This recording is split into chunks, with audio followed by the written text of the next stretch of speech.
Cuando yo era chico, cuando tenía 7, 8 años, y nuestro profesor de historia nos contó leyendas de la Biblia y nos contó de Egipto, de Éxodos, cómo sufrían los judíos allá. Fue como una leyenda que no tiene nada que ver conmigo.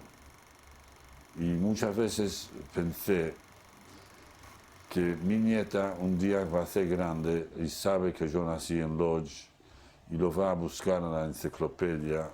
La ciudad de Lodz, 750.000 habitantes, textil, no dice nada más. Que allá vivían 250.000 judíos que murieron de una forma tan trágica, ni una palabra. Y eso asusta, que quizás un chico va a buscar en la enciclopedia y probablemente va a decir Holocausto, se refiere a 6 millones de judíos que vivían en Europa, que fueron muertos bajo diferentes circunstancias por los nazis entre 39 y 45. Eso todo.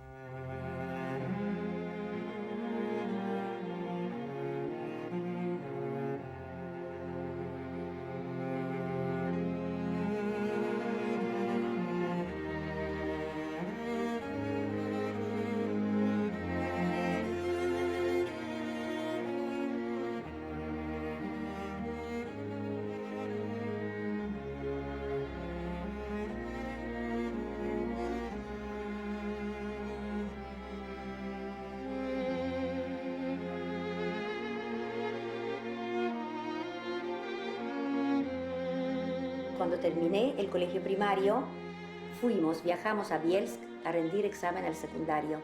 Parecíamos dos pimpollos, dos flores. Hasta zapatos nuevos me compraron. Estábamos ahí esperando las dos, apartadas. Pasan 4 muchachones. Nos miraron y uno de ellos dijo, se agarró así de la nariz. Cebula śmierdzi. Hay olor a cebolla. Como queriendo subrayar que acá hay una judía.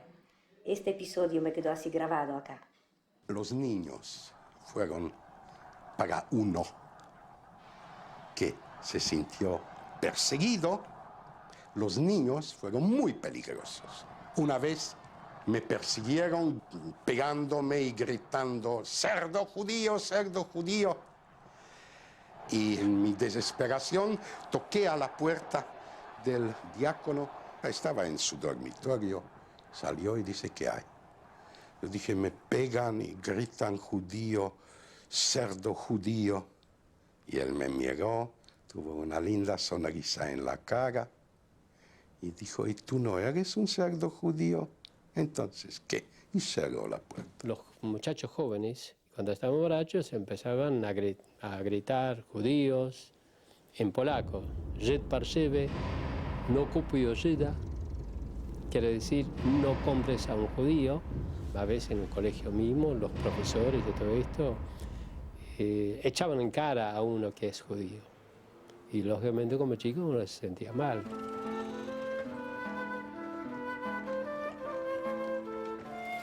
Mi madre cuando viajaba a Białystok a comprar mercadería, volvía y contaba que fue a ver un espectáculo. Venían muchos solteros, mucha gente casada, joven. Se hablaba de Eretz Israel, del futuro del pueblo judío. Se hablaba de política, se hablaba de cómo va a seguir el mundo. Yo empiezo a tratar de entender lo que es comunismo, fascismo. Y la palabra Hitler ya estaba en todas las bocas.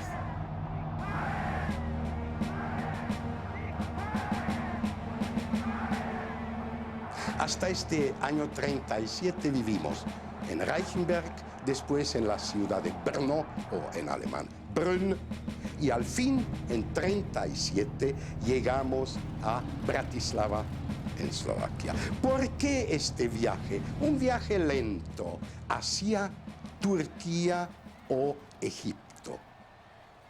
Porque mi papá estaba seguro que habrá una guerra mundial y habrá una persecución de los judíos como nunca.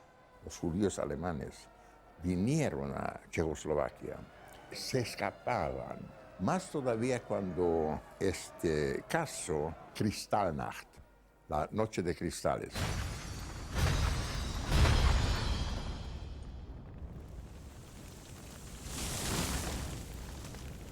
Hablamos de pero no era una cosa que estuvimos ciegos. No vimos la realidad. Ahí se cerró la frontera. Así que nos quedamos en Bratislava y como judíos no podíamos optar por lo que hubo en lugar de Checoslovaquia. ¿Qué hubo en lugar de Checoslovaquia? O el protectorado alemán de Bohemia y Moravia, o el estado satélite hitleriano que se llamó República Eslovaca. Cuando yo tenía 13 años, me incorporé en un movimiento juvenil socialista que se llama en Polonia del Bund. Cuando yo tenía 14, 15 años, también entré en la defensa civil, me dieron una bandera así, me dieron instrucciones, y todo parecería como cuando éramos chicos jugando guerra, los malos, los buenos, escondiéndose. Parecería que todo es como un juego. Había un rabino y había un shohet. Un shohet era un matarife religioso. Era un prototipo de lo que yo me imagino que es un tzadik. Un tzadik es un santo, un justo. Y él quería apuntarse, así hablando en buen criollo, un poroto ante Dios. Él quería ganarse una mitzvah. Y él sabía, sobre todo, lugares donde por ahí se pueden olvidar prender las velas. Iba y de una manera delicada, de una manera despacito, golpeaba a la ventana y decía, es hora. Y todos, creyentes o no, prendían las velas vísperas de Shabbat.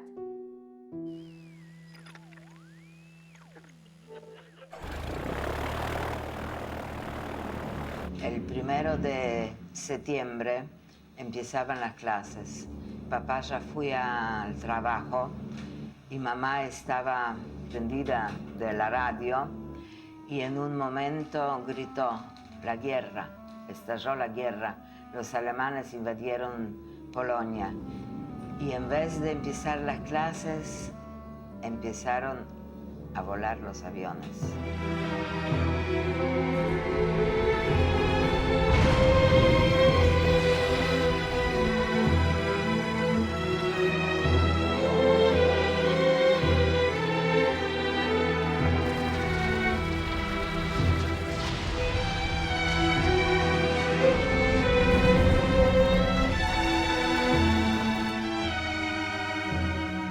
Yo nací el 4 de septiembre de 1939, en el momento que los aliados le declaran la guerra a Alemania. Mis padres no quisieron que yo fuera circuncidado en el momento de nacer, previendo que esto podría ser un factor de riesgo. A raíz de esta negativa quedé fuera de registros desde el comienzo, ¿no? Los judíos causaron esta guerra mundial. Fueron los judíos que lo causaron. Se escuchó por todos lados. Aprendimos en la escuela. Mi madre vivía en Lodz durante la Primera Guerra Mundial.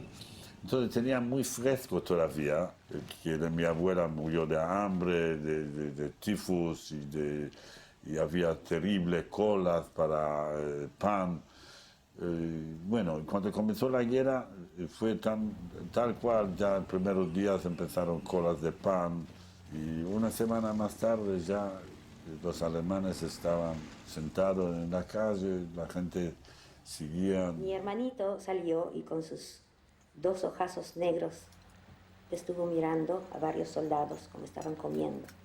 Y uno de ellos se levantó y le dio un pan. Eran los primeros soldados, todavía no discernían, no nos preguntaron si éramos judíos o no. Hubo teorías que dijeron, al judío lo puedes sentir con tu nariz porque huele. Tú lo ves de lejos, él tiene orejas así y tiene la nariz y mira cómo anda. Hasta se aprendió esas cosas en la escuela. en una materia que se llamó Rassenkunde, teoría de la raza. Nos tuvimos que presentar. Me tocó estar en la fila donde estaba sentado mi maestro de historia y él no levantó la cabeza. Me anotó sin levantar porque le daba vergüenza levantar la vista. Sacaron el registro judío, aquí tuvieron a todos. ¿Cómo se llama? ¿Dónde vive? Los agarraron. No tardaron mucho en dar la orden de poner la estrella amarilla, que se la llevaba del lado izquierdo del pecho y derecho de la espalda.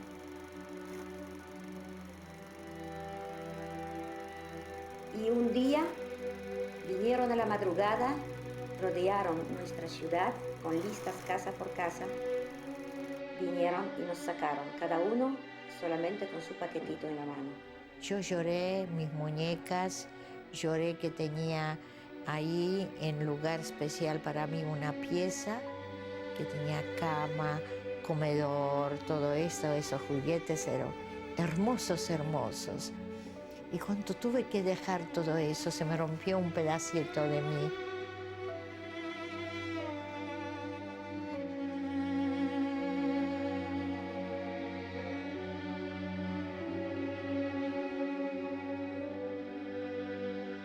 Mi tío pudo haberse salvado con toda la familia. Él tenía un hermano aquí en la Argentina.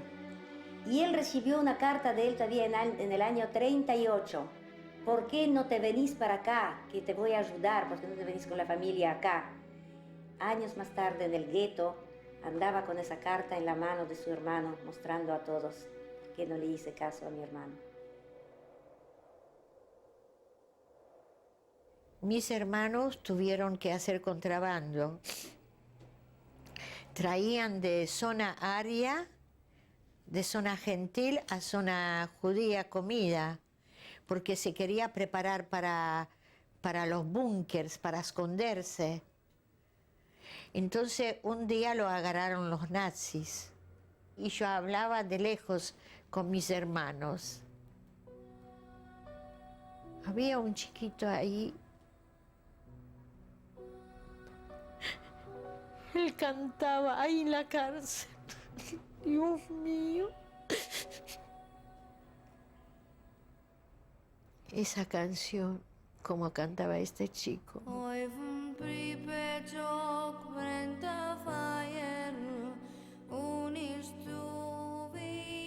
Una imagen que recuerdo particularmente es el de mi padre cuando lo subían del sótano donde lo habían golpeado con la cara ensangrentada y por supuesto no entendía que mi padre se dejase pegar de esa manera.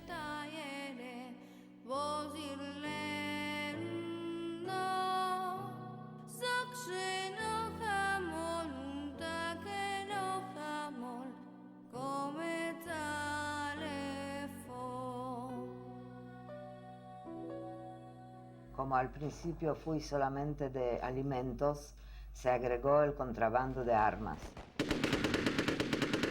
Muchas veces, por mucha plata, por muchos valores, se traía armas que o no servían o no tenían balas y surgió la necesidad de producir armas dentro del gueto. La Judenrat y una parte de la población no lo veían con ojos tan buenos a la resistencia, pero hay que recordar una sola vez que esto era una población civil, no era un ejército. Era gente valiente, era gente cobarde, eran familias con chicos, viejos, enfermos. No todos tienen pasta de héroes. Los pueblos chicos llevaban a la población, les hacían excavar fosas y los mataban con ametralladoras. Pero algún que otro a veces salía de entre los muertos y venía al gueto y nos contaba. Algunos huyeron del gueto, tenían algún que otro contacto con los guerrilleros, se fueron a los bosques. Y un día salió la ley que sacaban a todos de la cárcel. Agarré una mochila, puse botas, zapatos, porque pensé que iban al trabajo forzado. Yo corría Yo corría atrás de ellos, gritaba, David, escapate, Igna, escapate, escapate, escapate. Y le di ¿cómo se llama? La mochila, le di. Y lo llevaron a Umschlagplatz, donde habían estos transporte. Al principio decían, hoy se presentan, le vamos a dar 1 kilo de pan o 2 kilos de pan, y la gente tenía hambre, se moría de hambre, y la gente se iba. El miedo fue el miedo de ser deportado, no que la gente se va a la muerte. La familia que yo llevé hasta los trenes, se llevaron las cosas. No pudimos pensar que la gente que van con sus paquetes hacia los trenes van hacia la muerte. Llegó un hombre que se escapó de Treblinka.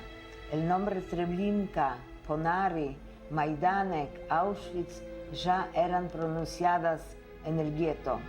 Y ese hombre empezó a contar de lo que pasaba en Treblinka. Ya se empezó a mencionar las cámaras de gas, los crematorios. Entonces lo tomamos todos por un loco. Eran vagones de ganado, herméticamente cerrados, con una ventanita solamente para respirar, para que entrara el aire. Y empezamos a sentir el hacinamiento, empezaron a haber enfermedades, gente que moría dentro mismo del vagón. Por lo general, gente enferma o ancianos que no soportaban. Yo estaba con fiebre, me sentía mal, y había un pequeño lago al cual mi madre me llevó para lavarme, para bajarme la fiebre. En ese momento entraron los trenes que nos ocultaban de la vista de los guardias, y mi madre aprovechó para hacerme esconder. Nos quedamos allí ocultos entre los juncos mientras cargaban a la gente en los vagones y se los llevaban. A partir de este momento no volví a ver nunca más a mi hermana, que desapareció o murió, nunca llegamos a saber. Llegamos a una estación del ferrocarril de una ciudad, la última ciudad de Hungría, antes de pasar por Eslovaquia. Había uno que nos hizo con la mano así para avisar a la gente, nos llevan para matar. Algunos allá en el tren dijo, es un antisemita que nos dicen eso. Y mi hermano dijo que él se recuerda de un libro que había leído, que se escondían bajo tierras en búnkers. Entonces dice, bueno, vamos a probar así, en esta forma, y vamos a meternos ahí adentro. Él nos dice para un día, para un mes, para un año. Entonces excavamos un pozo